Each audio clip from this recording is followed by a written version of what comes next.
You want the lost battle told like a thing that happened, the ground underfoot named and measured, the wagons counted, the choices weighed until they creak. So listen and see it as I set it out. Take the Riverlands in the hard year when the wolf banners flew and the lions had burned their fill, when the towers of Harrenhal, black and pitted, still clawed at the heaven that refused them. Tywin Lannister had made that ruin his anvil.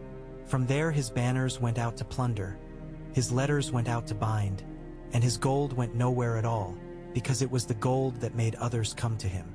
Harrenhal sat on the north shore of the God's Eye with the water at its back like a polished shield and the river road running east toward King's Landing like a handle. To the north and west lay the forked country of the Trident, hedged by streams and hedgerows and orchards charred down to black sticks where lion riders had passed. To the east the land rose in slow, fat humps toward the Crownlands, not hills enough to hide an army but enough to break a fast march into 3 days. The King's Road lay to the northeast, a spine of tamped dirt and gravel with ditch and hedge on either side, and from that spine spurs ran to Duskendale, to the crossroads, to Maidenpool, like veins from a badly healed wound. That is the ground. Look at the men and the goods that sustained them.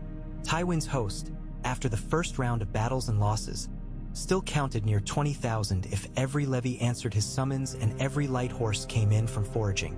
8,000 were hard-foot in mail and kettle hats with shields that had known arrows. 4,000 were heavy-foot out of Lannisport and Casterly Rock in heavier gear with pikes or the long spears that break a charge. 5,000 were mounted, half of them knights and sworn men, the rest free-riders whose loyalty ran the length of their purses and no further. The rest were camp guard, engineers, crossbowmen to garrison the walls, and 1,000 boys and old men who kept the fires lit and the latrines dug. The host needed grain and salt meat, hard bread and onions, cheese and ale, candles, arrow shafts, iron for nails and shoeing, timber for the frames of new siege engines to replace the ones he had burned elsewhere. A host that size eats carts whole. 300 wagons a day in a perfect world. It was not a perfect world. He drew in part from the storehouses in the ruin, filled with levy tithes scraped from villages that still stood. He drew along the river road from King's Landing under guard, with way stations at Duskendale and Stokeworth and Rosby, where carters could rest oxen and buy new axle pins. He drew also from the Riverland whose lord he had made the Blackwater's ash heap. You can keep an army on a village per day in summer if you do not mind being the enemy of every farm wife for 100 miles and of the gods themselves in the year after when seed fails. He minded nothing. He held the crossroads at the causeways that lead into the castle and rode out when he wished to strike and rode back when he was done. With Harrenhal at his back he could not be turned, because all roads fell away from it like lanes from a manor house. That was his strength. And now look to the wolf. The northern and river lords had won what mattered to them at the start. They had taken Jaime and his best horse, and they had lifted the siege of Riverrun, and the fires along the Red Fork had burned down to coals. They had broken Lannister pride in a wood of whispering leaves. What they had not done was break Tywin. Robb Stark was clever in the way of huntsmen and learned fast in the way of soldiers. He saw that Tywin was the weight on the scales. He saw also that the King's Landing court would always call southward with its plots like a marsh calls ducks. But there were only so many men and only so many days. The boy king took his banners west into the Lion's own lands to smash their forges and frighten their peasants and to wring from them the coin that feeds war. In the telling known to us, he did not turn east and south to pry Tywin from the ruin. He sowed terror and reaped fame, and in the space that opened, Tywin sat, weighty and immovable, until the moment came to move in a single long stride to the city on the Blackwater and tilt the whole board. Here is where I move the piece to another square. Here is the cut in the thread. The point of divergence is this. The wolf learns of Renly's gathering power and has messengers whisper that he will speak with the brother who wears a crown of roses. He does this as he turns from the Westerlands not north to his herd home but east again, back to the Riverlands, with fewer horse to burden his march and more foot to make it bite. He leaves Roose Bolton in the west with enough men to mask the Golden Tooth and keep raiders off his tail. He sends the Great John to guard the twins and Edmure Tully to the fords with clear instruction, not the muddied order that bred the friction of memory, and he rides in person to the crossroads country. The letters go out to the Brackens and the Blackwoods and the other river lords. They will stand in a ring around Harrenhal's foraging range. No grand siege at first, because siege means time, and time favors the man who can call down half the reach to his aid. Instead, think of a hunt that turns a boar from its wallow to a place of choice. Harrenhal can provide shelter for an army and a secure back. It cannot feed 20,000 if riders cannot range out and wagons cannot come in. When the ring tightens, the anvil becomes a trap. This decision reshapes the dispositions. Take a circle from the castle with a radius of 20 miles. That is a day's march for infantry when hungry and loaded. The ring's points are villages with wells and commons that can be fortified in a night and fields that have not yet been stripped. To the west, where the ground grows rougher and small streams cut shallow, place the Blackwoods and their longbows among the hedgerows along the road that leads to the crossroads inn. They will become a wall of thorn for any dragoons that try to steal cattle. To the north, between Lakeshore Road and the Kings Road Spur, put the Malisters and the remnants of the Vances in 3 bastions with ditches dug deep and their ears tuned for hoofbeats. To the east, where the Duskendale Road bends across low ridgebacks, give the position to the Brackens with dairy men woven in among them for spite and strength both. To the south is water, which makes a barrier and a blind for scouts. The wolf himself with his hand-picked horse lurks where he can move quickest to any threatened point, and by his side the blackfish who knows the local gullies the way other men know the lines on their palms. That is my ring. It is not a totally closed circle, of course. A circle never is. But it is a net stiffened by sworn hatred, and it will hold if the fish swims the way you want. In this version there is discipline in the letters and clarity in the orders. Edmure is told, in words a Tully can admire, to hold the fords not simply out of pride, but to prevent Tywin from flying his banners across the river to draw the wolf into a chase. He is told the plan, and men do not spoil what they believe they own a part of. The Freys are watched with the regard you give a dog that has learned how to open a larder door. Bolton is left with business that flatters his cold ambition and keeps him busy. The Karstarks grumble but obey. The Tall Hearts keep the roads north of the Twins in hand. The Crannogmen slip along the margins of the God's Eye with eyes like a heron's and report every boat and cart and suspicious smoke. The Green Men on the Isle of Faces are never seen, as they have not been seen in 100 years, and so they do not enter our ledger.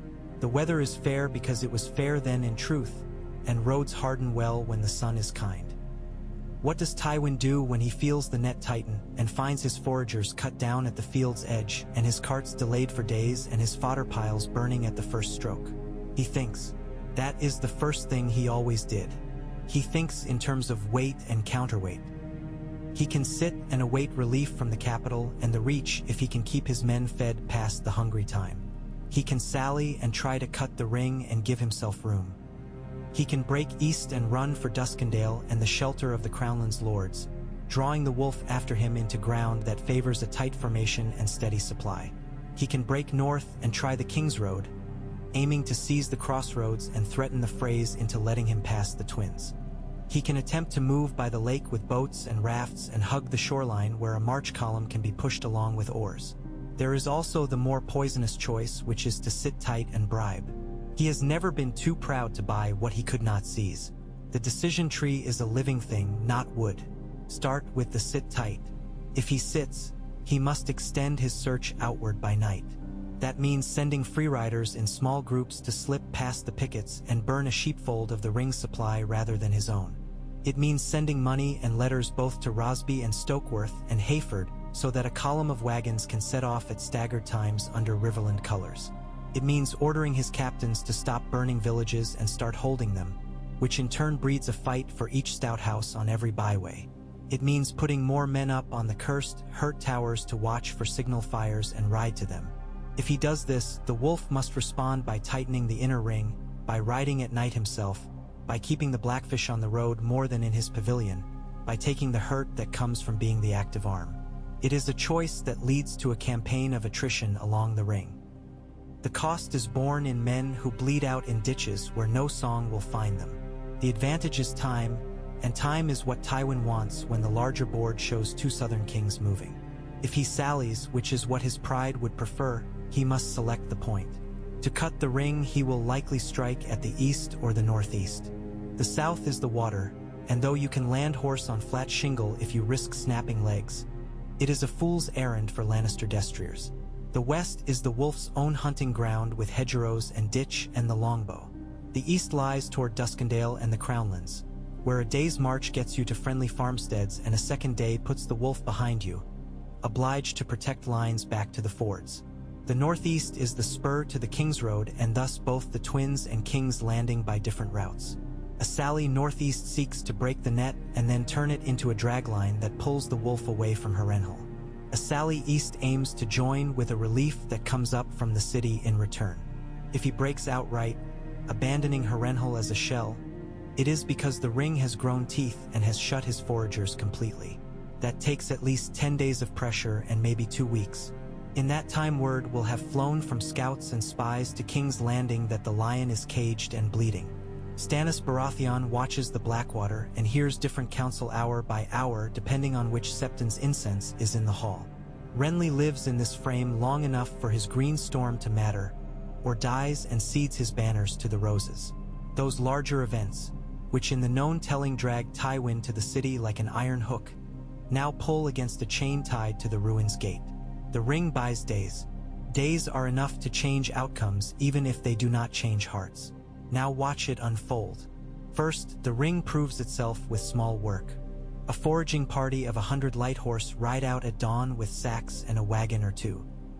They are used to riding to the first hamlet and cowing it, spending coin F, or form and taking cattle by weight. On the third day of this new campaign, they ride instead into a field where haystacks have been pulled down to make a low wall and 50 bowmen stand behind it with 12 broadheads each. When the light horse draw up to torment them into wasting arrows, a horn blows behind and a wedge of the wolf's own riders comes out of the orchard to the right, and when the free riders will left, they meet a ditch they did not know was there dug in the night. The arrows begin as they try to sort themselves on churned soil. They lose 30 men and 2 captains and ride back empty. The next day, an escort of mailed lancers rides with them, and they clash with bracken spears on a ridge road hacked so its flanks are a tangle of felled saplings. The escort wins but takes wounds, and the wagons they had expected to seize have already been rolled into a mill pond. Camouflages are set under the roads in 3 places so that a wagon's will finds the soft place and sinks and blocks the way for others. You can harry a forager to death if you are willing to lose men doing it. The ring is willing. The lion is not used to it. 3 days of that, and Tywin sends a larger column with crossbowmen under shields and a few light engines, springles that can heave rocks or bolts, and they go to clear the brambles. They are met at the east ridge by pikes in shallow trenches. The fight is a half day and leaves dead on both sides. That night, the wolf's men fall back by design and abandon the hamlet of Millen on the east road. Next morning, the Lannisters ride in to take it, and a stored barrel of pitch, hidden in the well's collar, burns half the hamlet and 200 men before noon. This is the rhythm. Grab, cut, burn, pull back, hit the other side when it stretches. That rhythm gnaws the day's margin until even in a ruin like Harrenhal men go to sleep hungry. At this pressure, Tywin looks to the river road and the city. His letters have gone to Cersei's court with their signature merciless and clean. Send grain and powder. Send gold to pay Rosby's men to ride out and cover. Send men if you can spare them. In that time, before the storm on the Blackwater, the capital can spare very little. The gold cloaks that might have marched cannot leave the walls with a king uncertain and a siege whispered at every fountain. The Crownlands lords can gather a convoy with banners, 100 wagons under house colors, but it will take days to form and days to march and needs a general to lead it who is not a fool. Send one, then. A Kettle Black or a Stokeworth shows with 300 riders and 600 foot and a chest full of letters sealed with green wax promising honors. They ride to Duskendale and wait for a Lannister sally. Here is the first main branch in our tree. If Tywin sallies east and joins this convoy, the wolf must either throw all to cut him off or accept that he will escape the ring with enough supply for a fortnight. If the wolf tries to cut him and fails, he will be thrown back in disorder, and the ring will break into sticks. If the wolf holds and lets him go, then the ring has been too careful by half, and the wolf has turned a hunt into a scare. The wolf does not let him go. He has timed his tightening to force that choice. On the 7th day he strikes at the northeast spur, driving the Vances and Malisters forward with Riverland banners and the howling cries of men who have lost sisters. At the same time his own horse under the Blackfish rides south and east in a wide arc to cut the Duskendale road behind the expected convoy, using the hedges and hollows to screen their move. They leave behind saplings cut and bent for later to spring across the road like boar spears if a rapid retreat is needed. The wolf holds himself ready to commit to either fight. He is not rash in this version, only quick, and that is a thing altogether different. When Tywin marches out with 3,000 Corse cavalry and 4,000 foot to punch the northeast and secure the King's Road spur, he brushes aside the forward bastion, as expected, and keeps going. The Malisters fall back fighting, as ordered, drawing him along. Then from the east a dust plume that should be the convoy fails to appear. Smoke rises instead from Duskendale Way. It is a mill burning in a field as the Blackfish rides through. The convoy finds the road cut and turns heavy wagons around on narrow track, a foolishness that takes hours. Even a lion cannot be in two places at once. Tywin must choose whether to keep punching north or turn east to join the wolves beneath his own men's noses. He turns because supply beats glory in his arithmetic. Now think of the ground between Harrenhal and the Duskendale road as a shallow basin with low ridges. The Lannisters must march from the ruin and then turn at the saddle to the east, the point we called Millen where the pitch burned. The wolf has held back there just enough men to allow a belief that the path is free. His main body is to the north, pressing then yielding, a bickering fight. When Tywin turns, he presents his left flank for a mile and more to the men he was pursuing. Infantry cannot take advantage of this at speed. Cavalry can. The wolf holds his horse for exactly this. On the turn he commits 3,000. They do not charge as knights do, with couched lances in a contest of ostentation on a level field. They ride in a loose swarm, first to sweep off screens, then to harry the baggage, then to force the spears to dress ranks when they would prefer to be making distance. When a column stops to dress ranks in hostile ground, it is already dead if the enemy is quick enough and cruel enough. The Blackfish arrives from the east with the Riverland men who cut the road.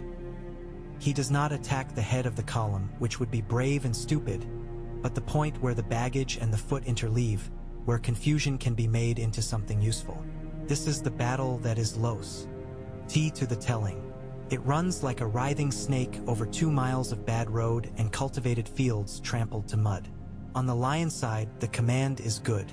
The spears are ordered to make a bristling rectangle around the wagons and grind forward. The crossbowmen form files between and fire at will to drive off harriers. The cavalry ride out to chase the stinging flies, then gallop back to keep their own horses from blowing. On the wolf side, the work is uglier. Bolt every farm gate shut with nails pulled from barns and mark the lanes with boys who carry white strips of cloth for signals. When the heavy foot tries to break into a field to make a new line, a dike ditch that a farmer dug years prior becomes a trap, and 100 men find the soft mud up to their knees and drop their shields to haul free and catch an arrow in the back. Harassing fire from the hedges breaks the front of the Lannister move into chunks. In the churn, Tywin himself is at the center, because there is no other place he would permit himself to be if his line is in peril. He remembers Blackwater Rush and the smell of pitch, and he will not repeat the mistake of letting a river hem him to slaughter. He keeps the lake at his back as a safe board edge and presses for the east road. He knows that if he can join with even a third of that convoy, he can make it back to the ruin with food enough and pride intact, and then the ring can be put to the same test a second time. There is a moment all battles reach where one side's thinking stops and only fear left to the feet matters. It comes when the first of the convoy wagons, in flight from the Blackfish's men, appear in the basin with their oxen lathered and their drivers snapping whips and weeping. They are coming toward Tywin's column from the east, and at the same time the Riverland horse come up from the south, having cut cross-country from a copse the scouts failed to search.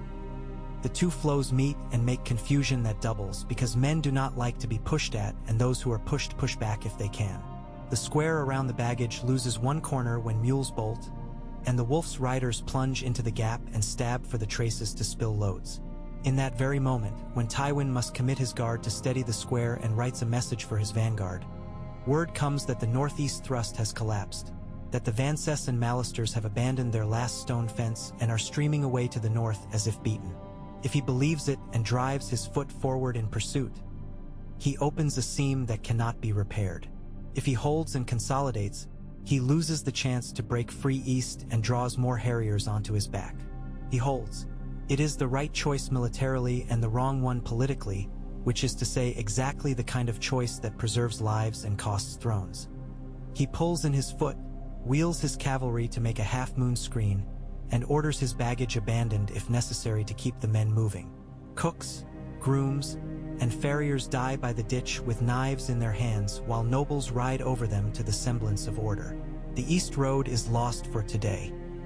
He turns back to Harrenhal in a fight by degrees, bleeding for every 100 yards and paying for them in names his heralds must later write down in lists that will never be spoken aloud at feasts. The wolf does not try to annihilate him at a stroke. He knows better than to throw pikes at steady crossbows on churned ground. He knows also that to break Tywin here is not to end the war, because ending wars is a thing that happens in halls, not fields. But to wound Tywin here, to force him back into the carcass of Harrenhal minus a third of his wagons and some portion of his temper, is to put a clock in motion. Now we enter the siege that is not a siege. The lion retreats inside the ruin and pulls his outposts close. He keeps only what wells can be held with certainty. He rationed the salted beef and sacks of barley and had men boil leather and scrape it when the ration drops again. The ring moves its bastions inward and begins to raise works under cover of night. Trenches and gabions and earthen saps with wood laid in the bottom to keep boots from drowning in muck.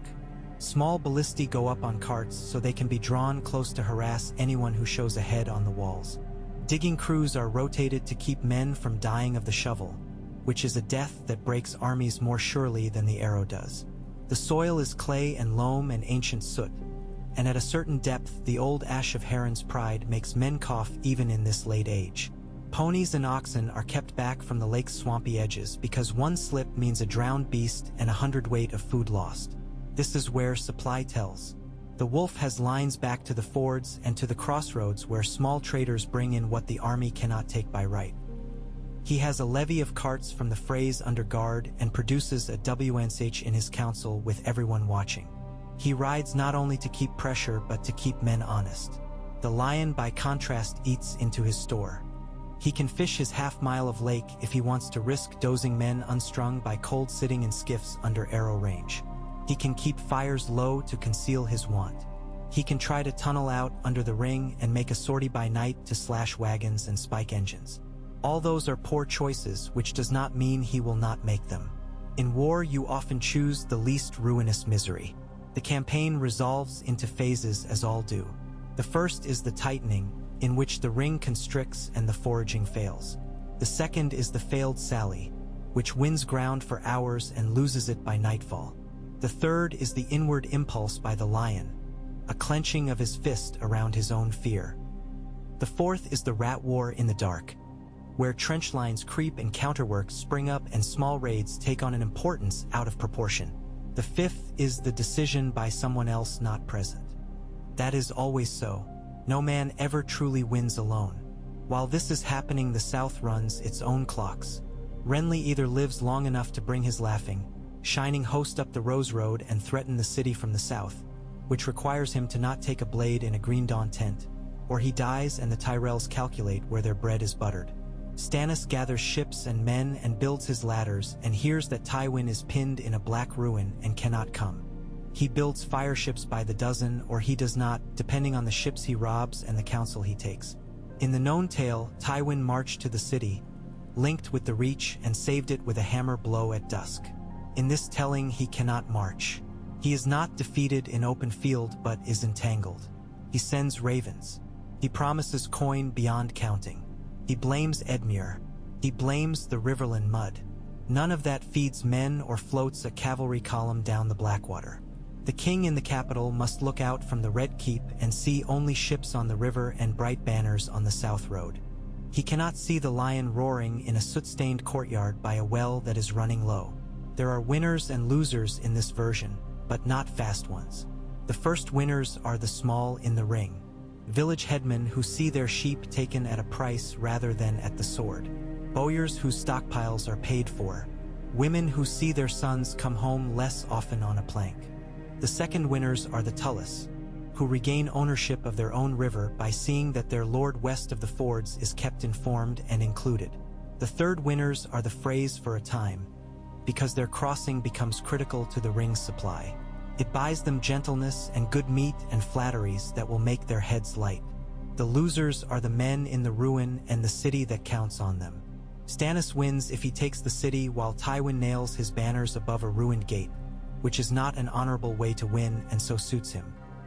The Roses win if they ride early and go to the city themselves without waiting for a lion's invitation, because arriving as saviors earns more favors than being called. The Lannisters lose the choice more than the fight. Losing choice is the beginning of losing everything. This outcome is not fixed. Change the inputs and you get other answers. If the weather breaks and it rains for 3 days early in the ring, the roads go to paste. The wolf cannot shift horse between bastions at speed. The hedgerows that kept arrows hidden become lengths of muck that cling to boots and drag men down and leave their shoulders visible to crossbows. A convoy from the city can then make better time than the Riverland Harriers, because oiled axles and fletched timing beat mud when there are paved miles near the crownlands. If the rain comes later instead, during the sally, the wolf's decision to commit his horse to harry the turning column becomes riskier, because a blown horse in clay is a dead horse. The Blackfish's cut road trick becomes a muddled thing of heaving wagons by hand. If the wind shifts off the lake and brings a fog, the lion can move 1,000 men against a bastion before dawn and take it with a roar that drowns the first cries. Fog favors the attacker in tight positions but the defender in open ones. You could write a book just about fog. Shift the men instead. If Roose Bolton is given command of the siege line to the east rather than the Brackens, which in the known tale would flatter him and make him smile with only his eyes, then the night raids from the ruin against the trenches will be met with an exactitude that makes men nervous. Bolton will not waste men to save face. He also might be more open to a letter wrapped with a golden band. Move him to that place and you graft a risk onto the plan that bites later. He will deliver results that make the ring tighter, and he will write to the Freys with compliments and suggestions. If he is there when the convoy is cut and sees the wagons tumbling, he will dismount to take a chest of coin into his own guard rather than burning it to deny the lion. That coin clinks still on cold nights no matter what banners fly above a hall. If Karstark believes his grief greater than his oath earlier and strikes at a captive in the siege lines or rides home with men who are tired of eating little and riding much, then the wolf loses the very speed that gave him advantage on day 7. Men break plans more quickly than weather does. Consider also the letters. Littlefinger and Varys send them as other men send food. If Cersei is told that the wolf is in 2 places at once, in the west pillaging and in the east encircling, because a certain kind of man likes to make the worst case over and over until it becomes the expected case, then the city either overreacts and sends out a relief too soon or sits and does nothing, paralyzed by the thought that doing the wrong thing will be remembered longer than doing nothing. If the Tyrells hear that the lion begs, they can smile and hesitate. Better to ride to King's Landing as singular saviors than as part of a two-sigil triumph. Their men can make that journey faster than Riverland men can tell the story of being left hungrier than they began. And so the roses enter the city with sweet smell on them and are welcomed. This is a branch where the city holds without Tywin and the Reach takes the best slices even so. Come back to the ring and watch another attempt. Tywin cannot sit behind Soot forever. On the 15th day he tries again, not east this time but north, because the wolf will expect repetition and the northeast bastions have been worn thin by the prior fight. He sends 3,000 foot by night to creep under blankets used as saps over boards, dragging a ladder cart with them. He drops his crossbowmen into the ditch to silence the pickets in a rush and hopes to flood the breach. He gets 200 men through and makes a gap and takes a lane th. It leads to an orchard and then a lane beyond that. The wolf and the Blackfish ride hard and plug the breach with the best men they own, and the struggle becomes a press of bodies in a place where a child could throw a stone from one back to another. The wolf's horse cannot charge here. It is a foot fight. The Lannister spears are better at this and push. The second line of the ring is not well formed, because this is not a castle with curtain walls but a peasant's hedge thrown up in a week. It bows and is close to breaking when a cart that had been hidden up the lane is pushed down onto the spears and breaks their front. The men behind stumble and are trampled. Fire is thrown, and though the oil does not catch well on damp cloth, the sight and the smell do as much work as flame. The breach is sealed, but the ring's men pay for it in currency they do not have in endless amounts. The next day the wolf pulls the line back 100 yards to straighten it. Pull back in a siege enough times and you give up the siege. He knows it. Tywin knows it. They both begin to count nights rather than days. Now let me walk the endings down each viable corridor. The first end is the one that gives the wolf more than a tail at feasts.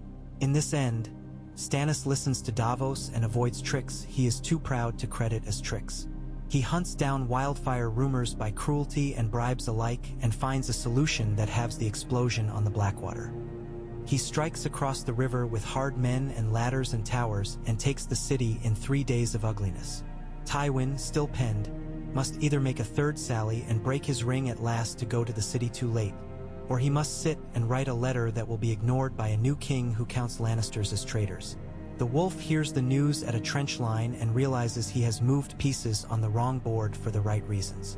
He can still profit. He offers terms to Tywin that are flinty and fair.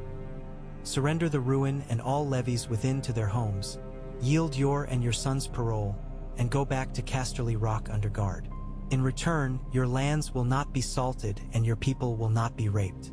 Tywin declines because he cannot be the man who did that. He waits a week longer and then yields because men die from hunger first in their eyes. The wolf claims a victory with all the practical uses of a defeat, because now the city beyond the Trident holds a king who has no reason to forgive him and an iron bank that will fund only those who can pay with law. The Reach grows fat anyway. The Freys remain unspent daggers. The North still burns. The war goes on but in a shape with the lion declawed. In this end, the winners are those who seek constraint, not crowns, and they are content with that, which is a rare equality between means and appetite. In another end, the Reach does not hesitate. Renly dies, the roses march in good order, and the city is saved on a day of singing. They then send a lord of middling rank and good horse to break the ring not by fighting it but by tugging its tail. They ride past the ring's eastern bastions and raid the wagons that feed the wolf. They do not press the ruin where Tywin sits. They press the points where Riverland men must choose between their own families and a plan on a map. Enough choose the former to loosen the ring. The wolf overcommits to hold his supply and draws forces east. Tywin sallies north and breaks out in a thunder of iron along the King's Road that the ring cannot stop with men who have spent themselves for 2 weeks already. He makes it to the crossroads and on to the Twins and finds the bridge held shut by a smiling Walder Frey with a tally board and a list. He pays and goes across. He will not soon be netted again. The wolf has expended without gaining, and now his enemies have their weight behind them again. The end state there is what the young rarely understand until it is on them. You can win every piece of a battle and still lose your future. In that end, the winners are patience and coin. The losers are men who thought only about the thing in front of them. There is a darker end that does not require the lion's cunning or the rose's speed. It requires one man's separate will. If Roose Bolton has the East and is written to by a lord at the city who thinks quiet treachery a tool like any other, then the night of the 15th day is misty and full of the sound of frogs. The East Bastion is surprised by a quiet thing. At the signal, a gap is left in the line. The Lannister sally finds it because they are always probing, and they pour men through in the direction their scouts have marked for days as an exit lane. The breach becomes a deliberate corridor, and the wolf finds himself riding toward a place his own map did not make. He rides into a hollow where his horse spooks at the smell of a bloodied cloth tied to a stake at human height in a little ritual that no maester teaches, and there a crossbow quarrel like a black fly finds his shoulder. It is not enough to kill a hardy man, but it is enough to slow one. The ring becomes a net that folds inward on its own feet. Bolton rides with a cool face and makes a report later that reads like any other, that the fog was the lion's ally. Tywin rides out and away small and deadly. He does not rally to the relief of the city or to any cause larger than his people and himself. He goes west. He will make arrangements unhindered thereafter. That end state looks like the known telling, but with more names scratched out on bone markers in muddy fields near a dead ruin. The last end is the one of simple slaughter that war always has in its pocket. In it, the wolf loses the sense of proportion that had guided him and tries to make more of the ring than it is. He orders a full assault on Harrenhal's walls in the fourth phase, imagining that the starving men inside will break at the sight of ladders. He forgets that men holding hearths they can see fight harder teach, and men holding a plan they can only think about. He sends pikes across a moat choked with brush to make a bridge, and the brush catches fire from a spark, and so do men. He orders rams forward against the wormy timber of a gate that is really two gates behind one another. The rams' men die under machicolations cut ages ago and never filled. He sends storming parties that depend on timing the way a thief depends on a lock, and one of those timings fails and another is late and the third is in the wrong place. The assault fails and costs 500 in an hour. That loss makes him cautious, and that caution begets the very disease he sought to cure. The ring loses teeth. Tywin sees it, and 2 days later he gathers every horse that can take a bit and rides out north and goes through men who would have stopped him the day before if they had still thought themselves wolves. That end is simply the story told already with an added column of lamentations. You can test the sensitivity of each branch against small choices. Put a raven on the wrong perch and a message reaches Rosby a day late, and the convoy waits instead of moving and is exactly in the wrong place when the blackfish cuts the road. Put a fever into the wolf's horse lines and he loses speed on day 6 and must strike on day 8 when Tywin has already made arrangements to receive him. Put old Walder into his cups on the morning he is asked to send carts, and he snaps that his carts will not feed men who do not call him good father, and then waits for apologies that never come. Put miserly Cersei on the throne of household accounts, and she decides that a convoy of wagons is less useful than a new gown for the king's new queen, and the city finds that it cannot spare even gruel for a man not in its sight. The board tilts on these small pebbles in the road more often than on the great stones. All this while the water is there, as it was, flat and unhelpful. Men talk at the edges of campfires about taking boats to the Isle and bringing back the old powers to settle the day. No one does it because the soldiers who make decisions do not believe in the old things, they believe in steel and offal. The lake serves only to take bodies that fall into it and fail to rise. If there was poetry in war, you would put the Isle's fierce watchmen on a hill and have them look away. There is no poetry here. Only carts and ditch water and the practical hate of well-fed men for hungry ones, and the reverse. If you look back from the ends and ask what might have changed a different way, it is not the courage of men that comes up first. Courage is the cheapest thing on any field. It is the food. It is the clarity and the politicking that spares your own plan from being loosened by wounded pride. It is the patience to fight the battle that is there rather than the battle that excites you. The wolf wins in branches where he keeps the siege of movement and does not overreach. He loses in branches where he tries to become something else for a day. The lion wins in branches where he either keeps his nerve and pays the price of time until friends arrive, or gambles once with full weight and does not blink. He loses in branches where he rows from scheme to scheme and spends men to buy mere sensation. Between them is the ruin, indifferent. Between them is the lake, beautiful and worthless. Beyond them is a city that would be taken or not taken by men who will later tell stories about gods and destiny and forget to mention the potholes their carts found.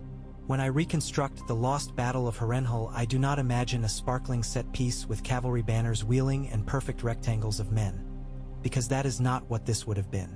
It is a fight drawn out like wire, pulled until it screams and then twisted into kinks that cut whatever hand grabs. It is 3 good ideas and 2 competing appetites arranged along a road. It is one boy getting to a decision faster than his elders for a fortnight and making the elders matter less for that long. It is a great man trapped by a ruin's promise of safety and by his own need to be the rescuer again. It is also this: the war fought on perfect maps never exists, and the war fought in ditches always does. Changing the map changes less than you think. Changing the ditch changes everything when you are in it. The last thing I will say is an old soldier's unlovely truth. The outcome is not the lesson. The lesson is in the branch points and the tolerances. A ring that harasses supply can squeeze a lord who is at home in open battle.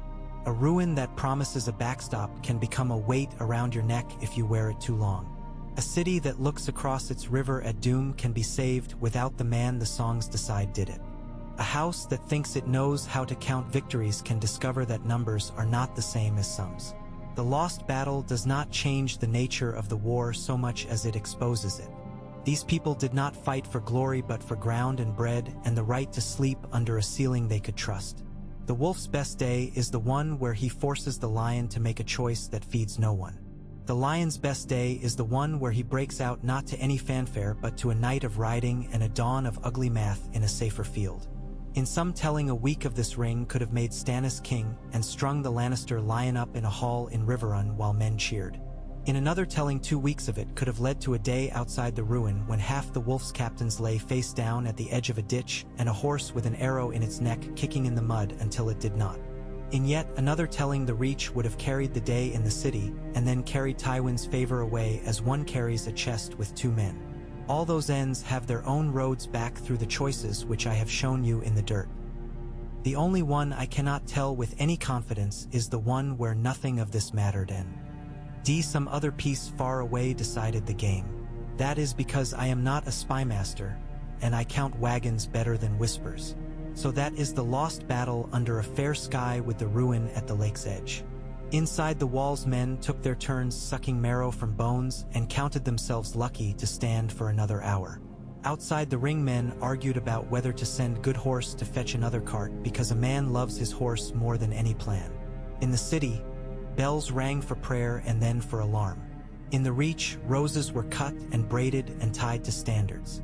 North of the Twins, there was smoke in the distance and mothers tallied children and sometimes were right. In all those places, men who, like tidy legends, would later decide this did or did not matter. It did. It mattered the way a nail matters in a wheel. The cart does not move without it and yet is never praised for its nails. If you want a name for the victory, if there was a victory, call it that. A victory of nails. A victory of days. A victory of making another man eat from his own larder and call it a feast. If you ask me what I would have done as counsel to the wolf, I would have told him exactly this. Do not try to be a storm.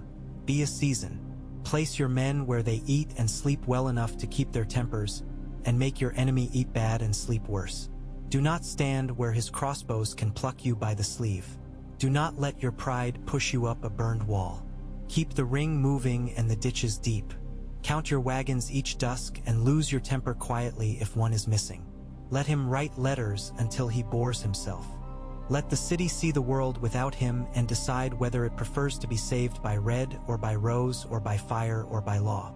Then, when the last possible moment before the wheel turns against you arrives, stop and take your assessments. Sell your victory for the highest price while it is yet warm. A man who waits for absolute triumph will starve in front of a ruin. A man who knows the value of a battered lion and a hungry court can make kingdoms blink. In the end, that is what this lost thing teaches. Some battles win wars with banners and trumpets. Some win them with accounting. Harrenhal would not have been a cornice on a palace of glory. It would have been a ledger entry with a firm, plain hand. The boy who wrote it would have grown older in it, and the old man who read it would have admitted, perhaps only to himself, that he had been outmaneuvered not by brilliance, but by a choice taken on the morning of the 7th day to turn a column where 2 roads meet and to hold a ring where it threatened to fray. That is the truth of it as I see it on the ground, and the ground is always honest, even when men are not. The calculus of feeding men is unromantic, and the ruin made a ledger out of every hand that labored there. Count it true and plain. A fighting man at half rations needs roughly 2 pounds of grain or bread a day and wants 3 to keep from thinking about it. A horse wants 10 pounds of fodder if it is idle, more if you run it, and by want we mean minimum to keep a spine from showing. Draft oxen want as much as a horse on the road. Camp followers eat, too, and numbers swell at the back of an army like leeches in warm water. By that count, 20,000 men and 5,000 mounts and 1,000 oxen mean more than 100,000 pounds of food a day when you add waste and spoilage. A wagon with a stout axle can carry 2,000 pounds if the road is dry and the driver not timid. You could say that means 50 wagons a day, and some clerk will smile and write the number and sleep early. But the road is not a straight kitchen garden path. A wagon takes days to trundle from Duskendale to Harrenhal if it leaves the road to avoid raiders. It takes days back again to fetch more, and it breaks a wheel and sits and must be rescued by a second wagon that has no food in it at all. The proper count is wagon days, not wagons, and when the round trip eats a week, your 50 wagons become 300 on the road just to make the arrival number stand. That is why the ring bit deep. It did not need to kill 300. It needed only to take one axle here and one draft pair there, and set one wagon afire at the bend where the wind always chokes the flame and you must stand too close to breathe. The mathematics of gnawing are on that side of the page. To stiffen the ring, the wolf made the land into a weapon in a way most lords forget is possible because they build walls instead. Hedges are walls if you cut them right and lay the thorn outward at knee height. Ditches are walls if you make them too narrow to see but wide enough to take a horse up to the breast. A gate can be a wall if you pound barbed plowshares through the crossbar and lay it on the ground at the last instant before a charge and let charging men discover that they have ridden onto a bed of teeth. The Blackwoods taught the carpenters how to make chevaux de frise from cart axles and asked the gods' pardon for the theft later, because every axle stolen saved a dozen men. Boys walked the lanes with white strips of cloth on sticks and a code in their heads that 2 flutters meant dust to the east and 3 meant a horn to the north. The code had no letters in it to betray. The strips were cut from old sheets that once had served weddings. War repurposes everything. Water is mobility until you are asked to fight from it. Tywin eyed the god's eyes shoreline and thought about boats. Harrenhal was built to look upon that lake like an ancient king stares at a mirror, but it was not built to live from it. The shoreline near the ruin is reed and mud, rooty and soft, a poor place to launch men.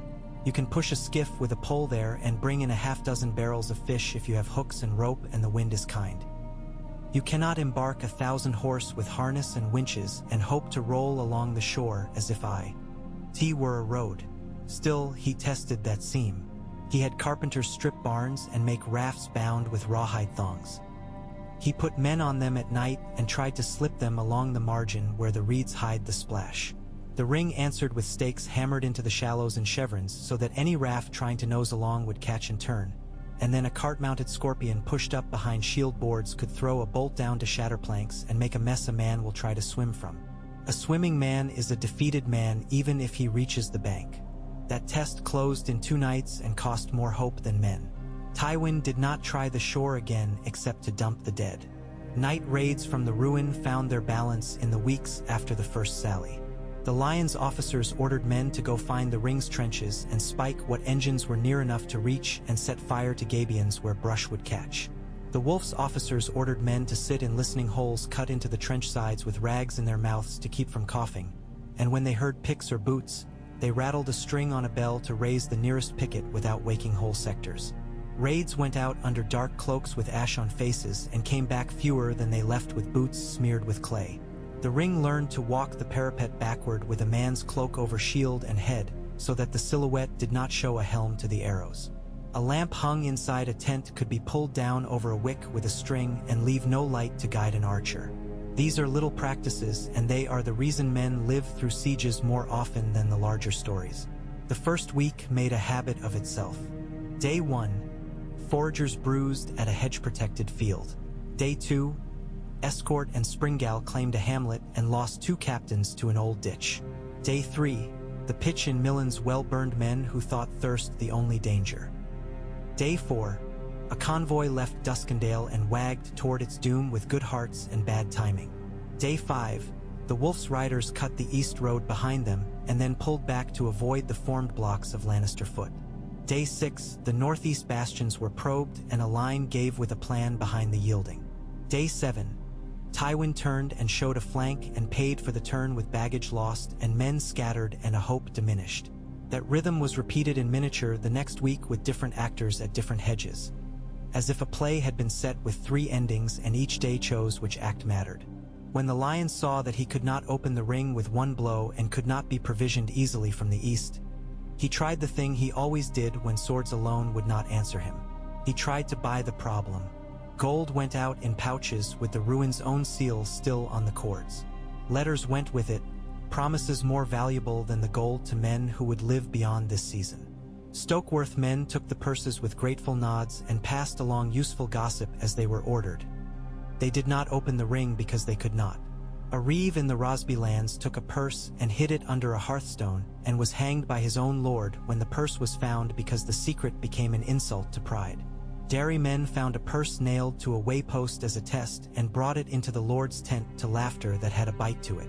A message went to the twins offering coin for neutrality, which is the court word for being allowed to pass while others are held. The old man there did not reply at once. He made a show of being slow to reckon because slowness has its price. He worried his sons with questions about oats and nails, as if the sum to be tallied was only materials. He was thinking about daughters, not oats. A sally north in the second week proved that the ring could not be everywhere at once. A gap opened between the Mallister post and the Vance post where a hedgerow kinked in such a way that patrols missed the bend. Lannister spears under a careful man with a face like a split log found the seam in mist, went through at a crouch, and formed up on the far side in an orchard with low branches. They pushed along a farm lane and took a barn with a gate wheel as thick as a man's wrist. The Blackfish came in with 300 on foot, not mounted, and the fight became wrestling at a gate nobody wanted to open. The ring brought up a cart jammed with stones and rolled it downhill, and when it stuck at the exact wrong spot, 2 men went under it and heaved while arrows thunked into the sides and bellies until the wheels rolled again and broke the spear front. This bought an hour. In that hour, the line was straightened and a second ditch was dug and the scarp was cut so that the land dropped away as if made by a mason. The Sally fell back through its own gap and had to run the apple lanes with wolf riders flitting between trunks too narrow for a formation's character. That lesson told, gaps will open. The question is whether they open where your reserves can fill them. Reserves are where an army tells the truth about itself. They are food that can move. They are men who have not yet been asked to take the risk that turns a plan from lines to lives. The wolf kept reserves that could cross the ring in a day. He did this by building a road that had not been there. Wintersoft ground and fieldstone, topped with brush lane crosswise and then tamped dirt. Carts rolled on it with less sinkage. A ditch ran with it fed by small cuts to keep the road out of the water. It served the ring like a belt. Men could move in sections and join and separate without alarming the bastions whose job was to hold. It is a plain, tedious thing to watch the building of such a belt road. Men curse and rub their backs, but it allowed the wolf to be sudden at 2 points a day apart. That is how you trap men who think themselves too quick to be trapped. The lion began to spend his horse even while he husbanded the rest. Exasperation eats horse faster than battle does. You cry for fast eyes and faster arms to chase those who snipe your loads, and men lunge from the saddle, and then they blow their mounts and must rest. The ruined stables were filled with good animals at first, and then with the less good and the lame, and then with what anyone could catch. A tall, yellow-bearded captain had his mount shot out from under him by a boy on a barn roof with an ash bough. He was too small to draw to the ear. The horse screamed and the boy did not. The yellow-bearded captain was a man of rank and his fellows noticed. In a week after that, more men asked to stand with a foot company than to ride with screens. It is a small shift in a roster. It matters in the way rain matters. It does not kill you, it erodes you. The ruins' water held clean for a time. The wells were deep and had been sunk by men who knew their craft. They ran dry by degrees when too many buckets were hauled too fast from the same shaft. Men will drink from a cistern that has a dead rat in it if you make them and do not watch, and then the bloody flux walks your lines and keeps to no schedule. The wolf's lines had flux too because it is not a discriminating ally, but his surgeons had space and buckets and could boil water without being shot at. The ruined surgeons worked behind mantlets and lay their blades on boards that had not been scrubbed in a month. The death that came from that is not a glorious one, and so few songs notice it. Armies notice it when latrines creep closer to tents than they should and men are too lazy to walk the ditch in sleep.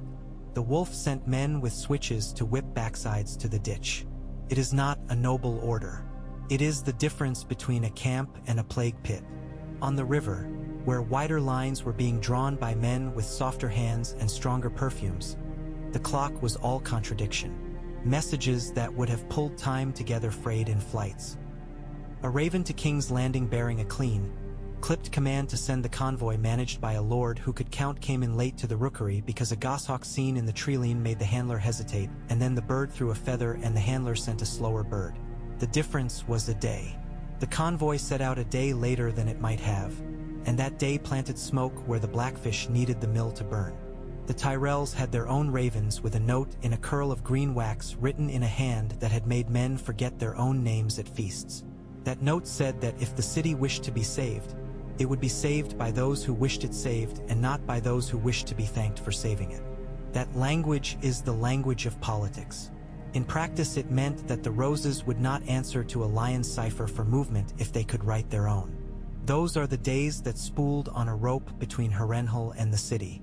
You could feel the weight of each raven's wing beating in the ruins' quiet. A quiet test was put to the phrase as well. Cartage is war's soft throat. The old man demanded a surcharge for every cart that crossed his bridge under another man's flag. He asked for toll in coin, then half in grain, then a head count of how many of the wolf's captains would stand as surety for the carts returning unbroken. This last was the meat of it. He did not necessarily mean to keep those men. He meant to record who was offered. A man offered first is a man held in esteem in that council. A man not offered is a man outside the circle. The list was drawn up and read and then folded and put away. It would come out again years later with knife marks along the edge where the sons had worried it. These are not battlefield considerations in songs. They weigh more than charges across low stone walls. The ring's East Bastion tried deception on the 12th night and learned the limits of that art. A cart was rolled toward the ruined gate with a white cloth on a pole and a note in a hand that would pass for lordly saying that the East Lines had scurvy and would be glad of parley. It was devised to test Tywin's appetite for talk and to draw him to a point covered by a concealed mangonel that could throw a bag of nails. The ruins men shot the driver before he reached the gate, and when the cart bumped to a halt, a boy slipped a loop around the axle and the ruins winch dragged it under the portcullis with a great cheer. The East Bastion heard laughter and then the sound of small things hitting stone. The ruin had pulled the cart apart and harvested every useful metal part. The mangonel threw its bag of nails anyway.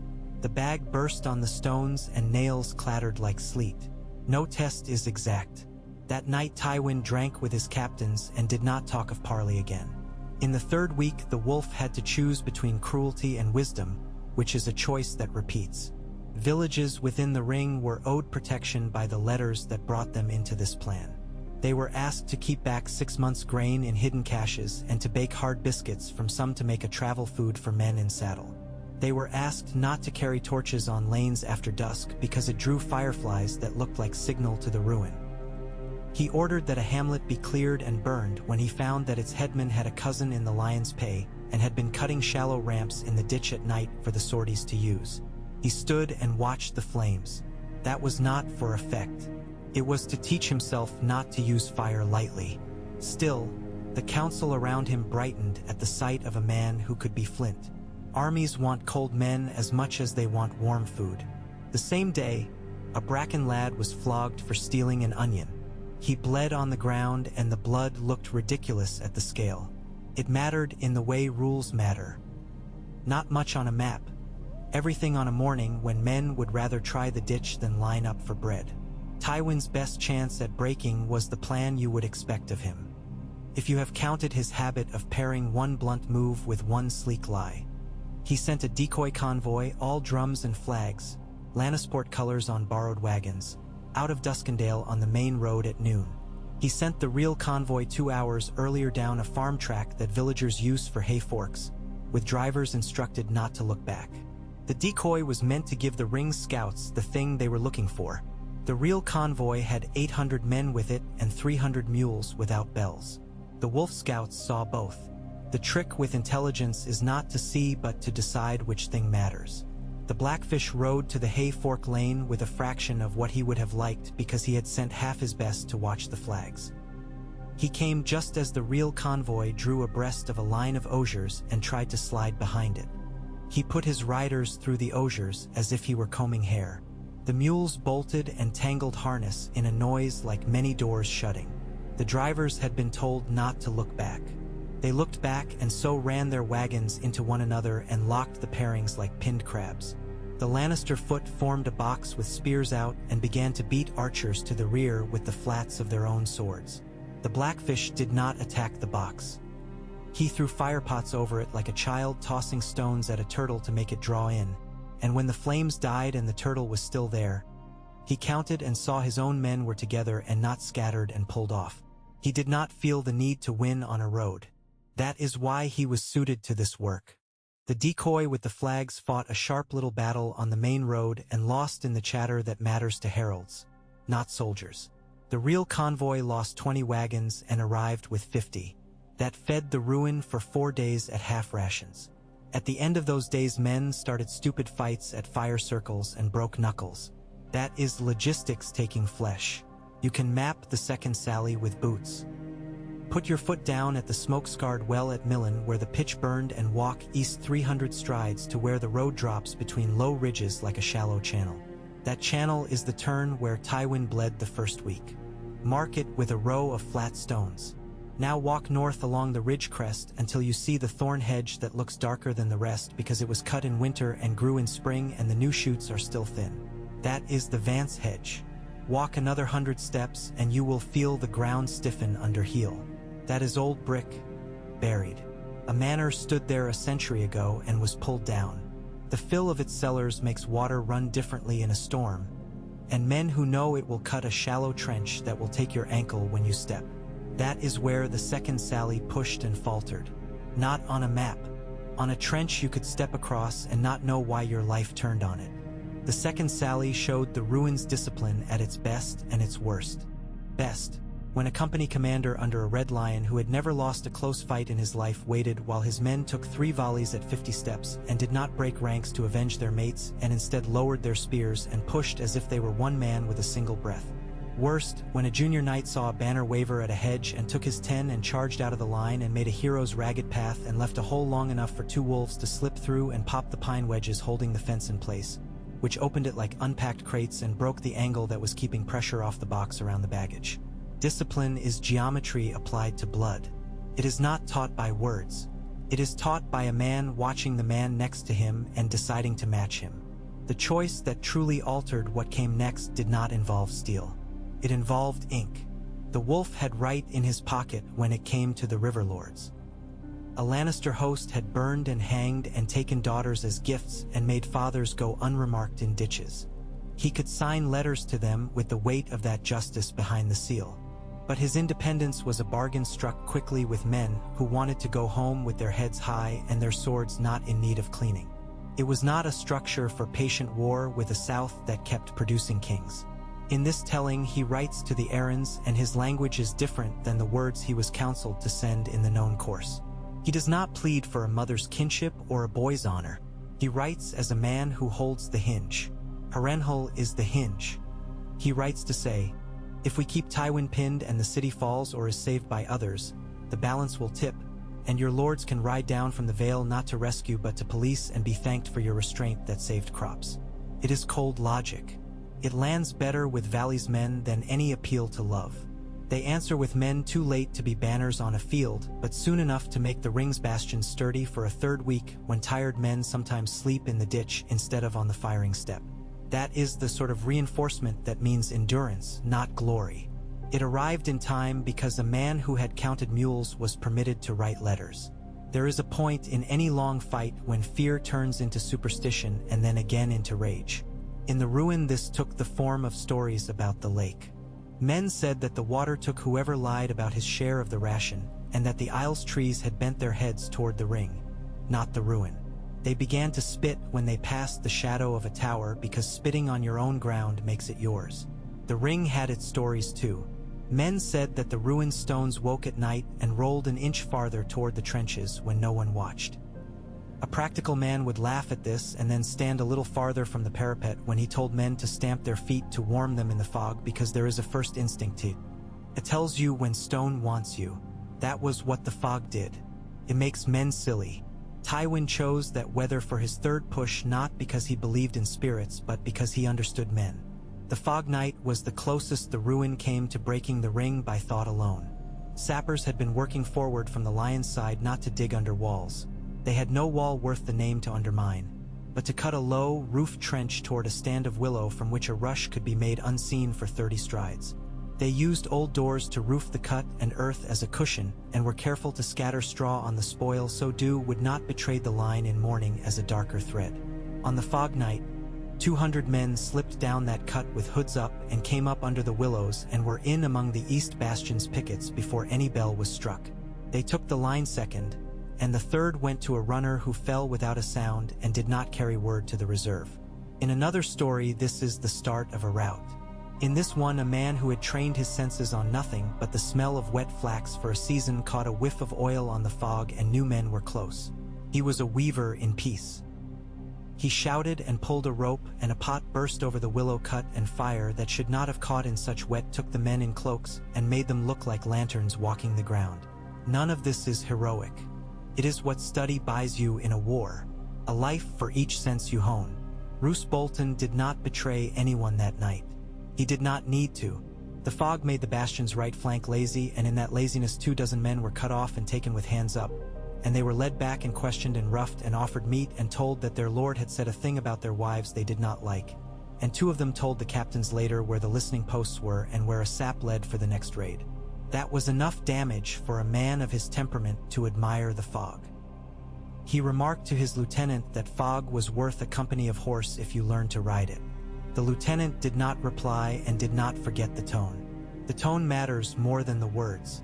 When the South finally moved decisively, the ruin was not consulted.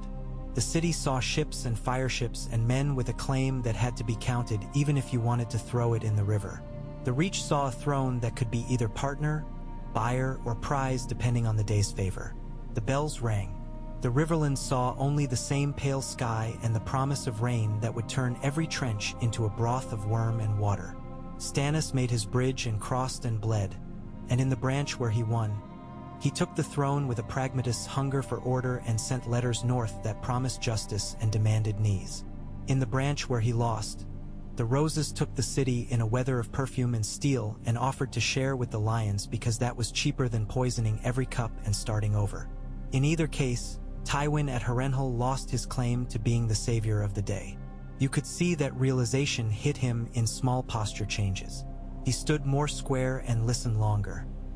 He did not lash at men whose reports had more no than yes in them. He did arithmetic out loud. That is adulthood, which is to say, it is defeat turned into manners. Suppose the city fell while the ring held. What then?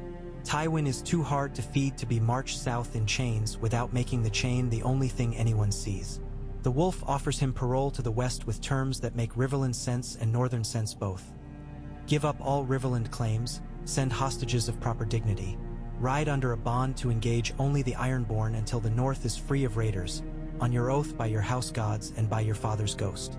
Tywin takes this because losing to a boy is less hateful when the boy speaks like a keeper of a ledger, not a singer.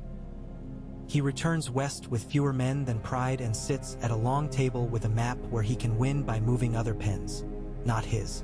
The ring is lifted with a murmur more than a cheer.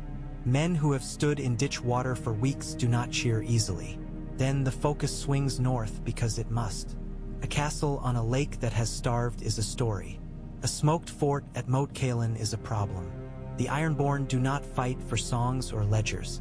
They fight to stand on someone else's floor and call the view theirs.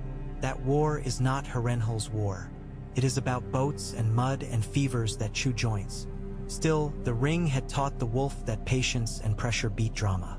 He takes that north with him, and he lives long enough to learn whether that is true against men who hammer their gods. If the city holds under the Roses alone and Tywin eventually breaks through north and takes the King's Road with a weary column, that is a different end. It is a political end disguised at first as a salvaged march. He gets to the crossroads and finds the Fry Bridge closed for ritual reasons dressed in cloth. So many prayers to be said for so many men that the gate cannot be drawn up until the last syllable is done. And he pays to shorten the prayers as all men do when they are in a hurry. He rides to the city with his cloak smelling of soot and bandages. He enters a court where the faces are already set for the tale they prefer. that the Reach came in shining and saved the day while everyone else made clever excuses for why they were late. Tywin does not accept the comedy. He puts the mathematics on the floor, which is to say the size of his purse, as he always does. The Roses learn that the lion pays for what he wants but will not turn his neck under another man's fingers. They alloy instead of weld. The realm stays a necklace of temporary truce. The ring at Harrenhal becomes a thing mentioned in wine talk as instructive and a little obscure. A midwife to politics in which the wolf is a rebel on the edge and the lion is a partner with a SC. AR and the Roses are the wallflowers who suddenly have learned speed. That is not a war's end. That is a war's await. There is a quiet branch if you look for it. Harrenhal teaches the wolf to exchange things at peak value. He sells success early instead of hoarding it. He does not try for a shattering victory when a lesser one will buy him 2 seasons of winter grain and a treaty that leaves his lords sitting on their benches rather than riding to new fires.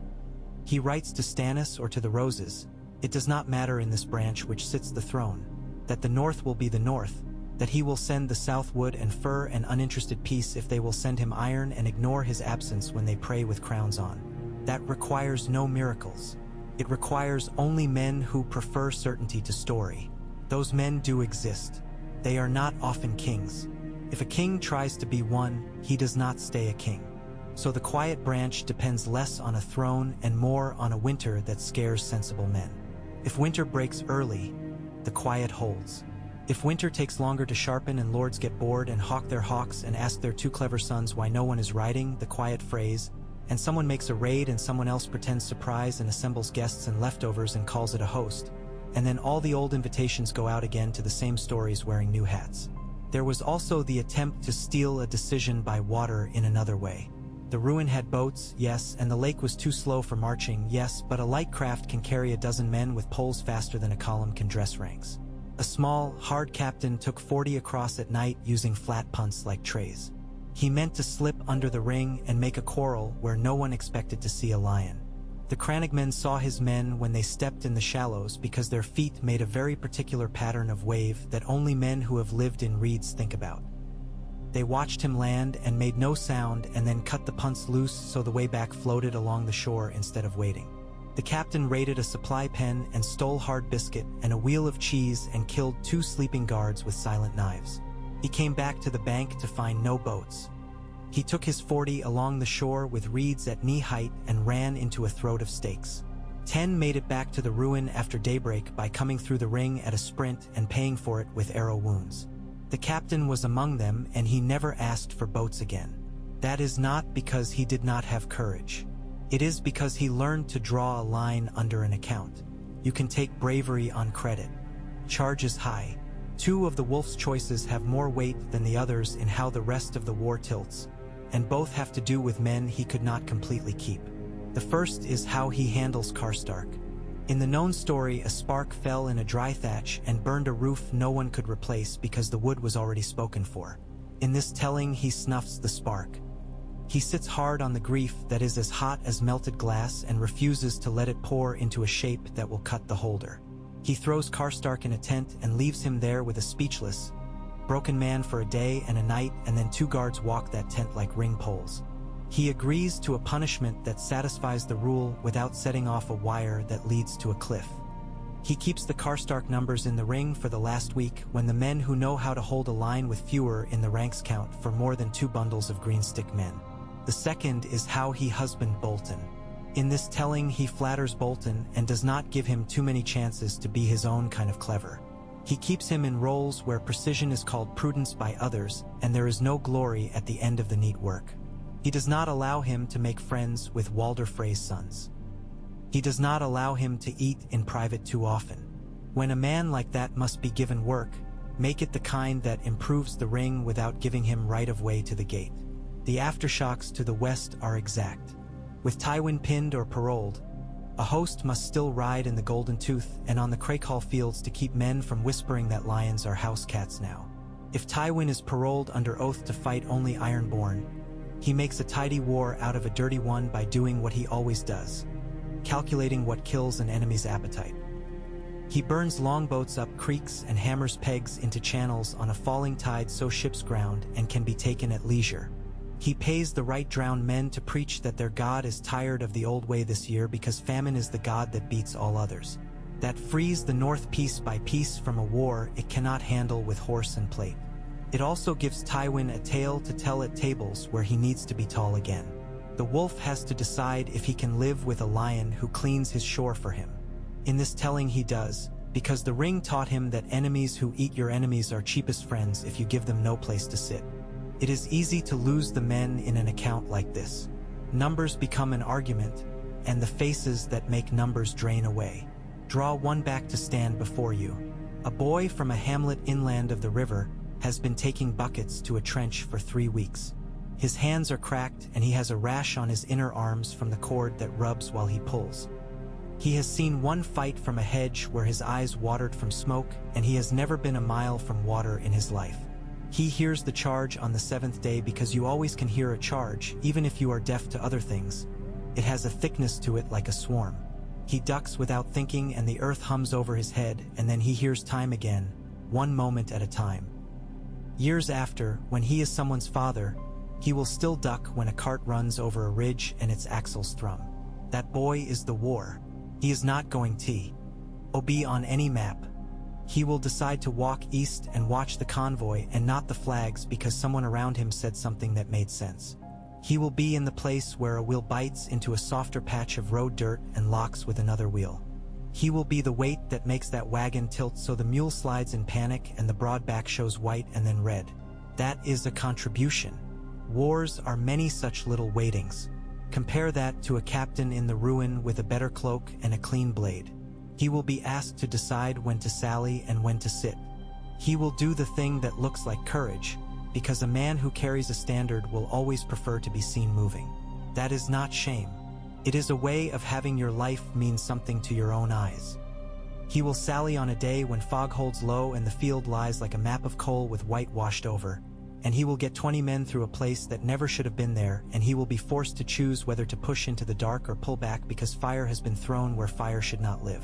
In the end, he will go forward and be remembered by 2 men who saw him HEW once and not by anyone else. Put these 2 men next to each other, the boy and the captain, and you see the true scale of Harrenhal.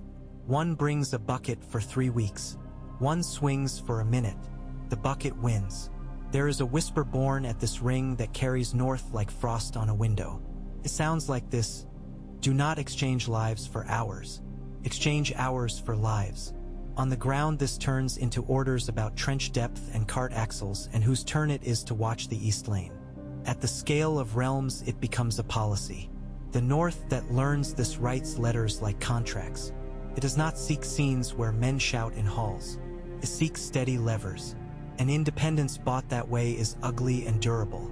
Men will resent it because it is not pretty. They will fail to tear it down because it sits as heavy as a millstone, and men like bread too much to pull it up once it is set. The ring taught that storms are banners. Seasons are governments. There were other branches worth the telling, if only because they show how little you need to shift to turn a win to a loss. The first is weather small in scale. Not the great rains that rot saddles, but the light, steady drizzle that makes bowstrings sulk and clay hold footprints like signatures. On a day like that, the bracken ambush that cost the freeriders their bravado would have been impossible. The strings would not have sung. The freeriders would have ridden right through in a hiss of rain and taken 3 sheep and laughed and taken no lesson. Then they would have ridden boldly at a convoy's flank and not feared the hedges. The confidence that would have bred in them would have led them to overreach on the day when boldness costs, and that day would have been the Sally Day. You can call that fate. It is not. It is weather. The second is a raven dead of bad handling. A boy who tends the rookery at a small holdfast in the Crownlands has a girl he wants to impress, and he shows her how the birds take the tube from a leg and come to the corn when called. He makes a game of it, and in the handling a bird is dropped and breaks a wing on the corner of a stall.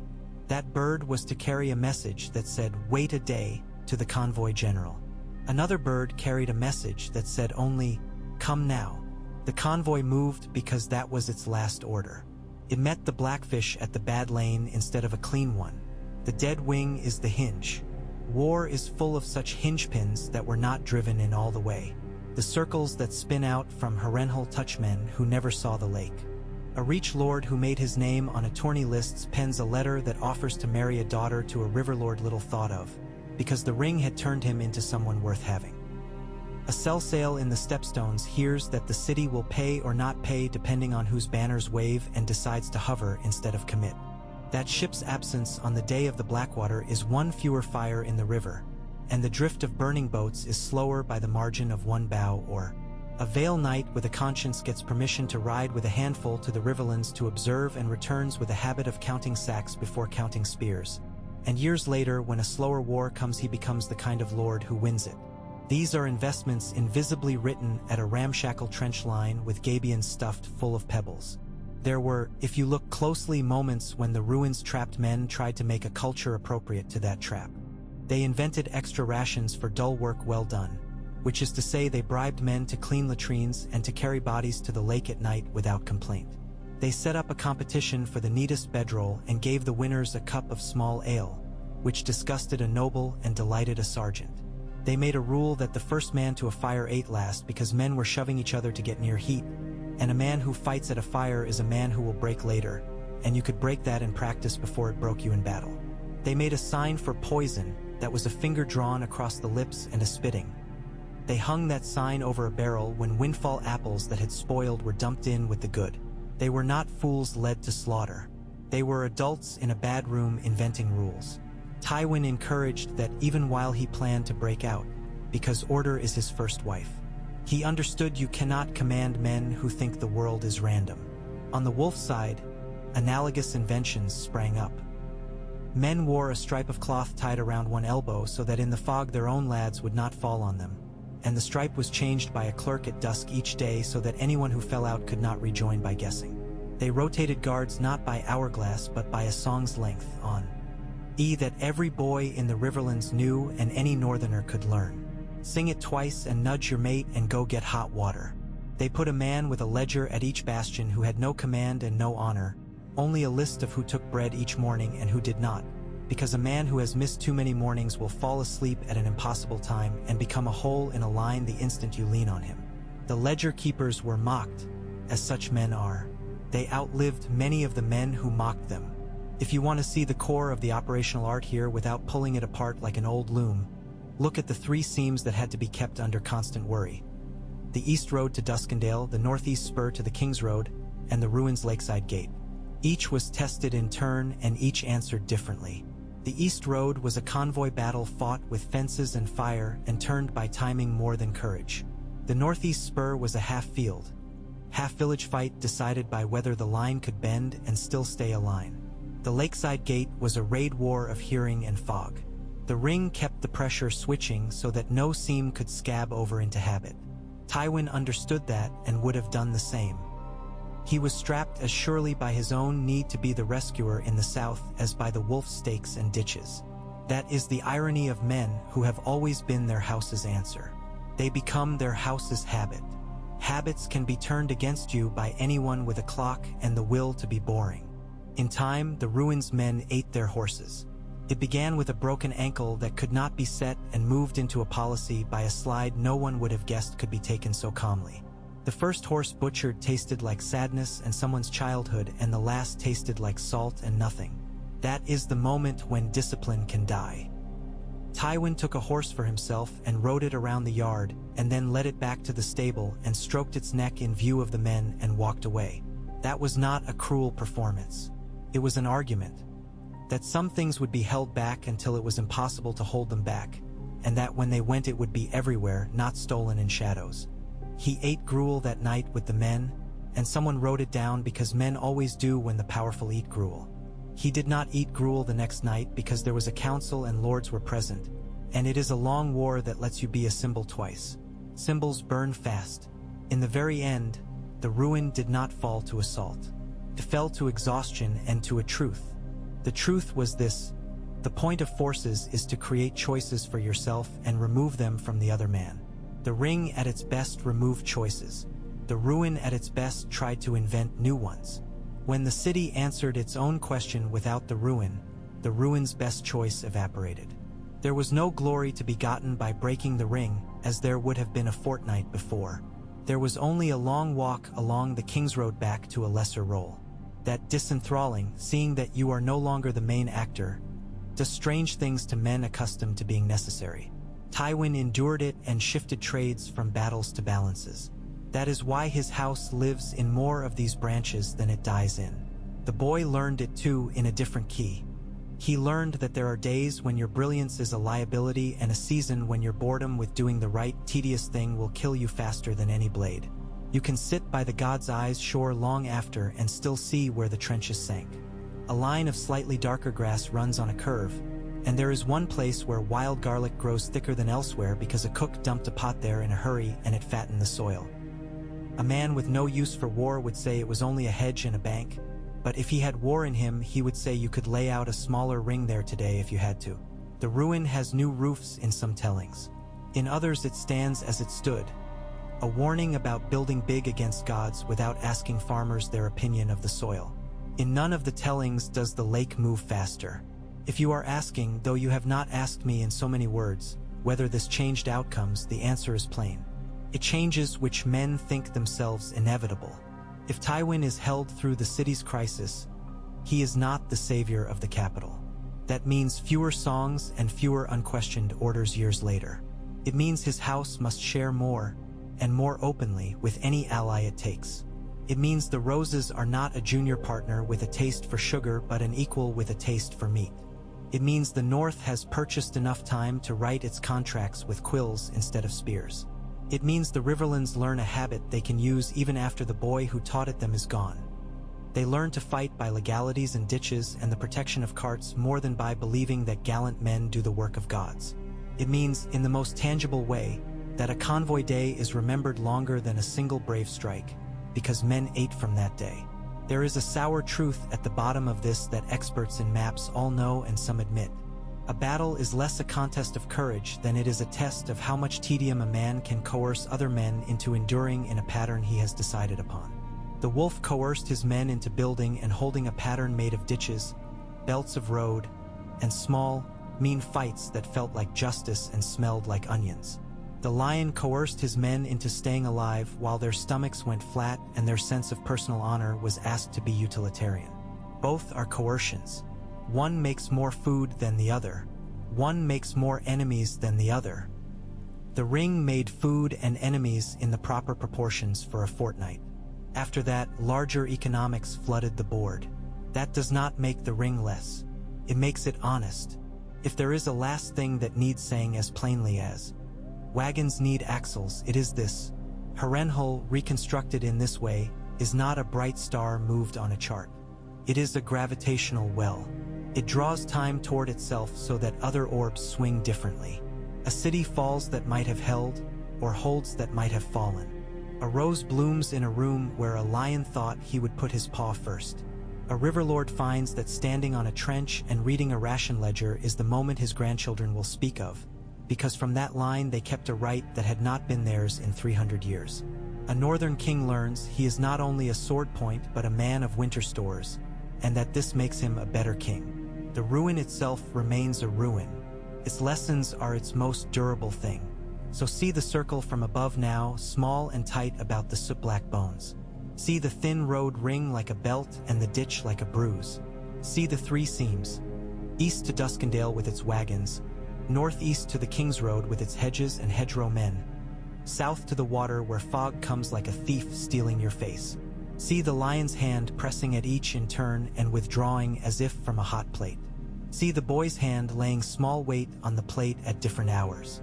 See the fulcrum under the table legs that no one else notices because it is only a wedge of chopped firewood. That is Harrenhal in this telling. Not a trumpet. A wedge. It holds the table steady while the meal is eaten.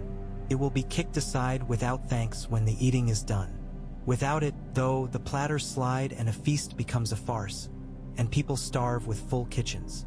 A ruined castle taught that to a realm that preferred to learn other lessons. That is how outcomes change without anyone admitting they were taught.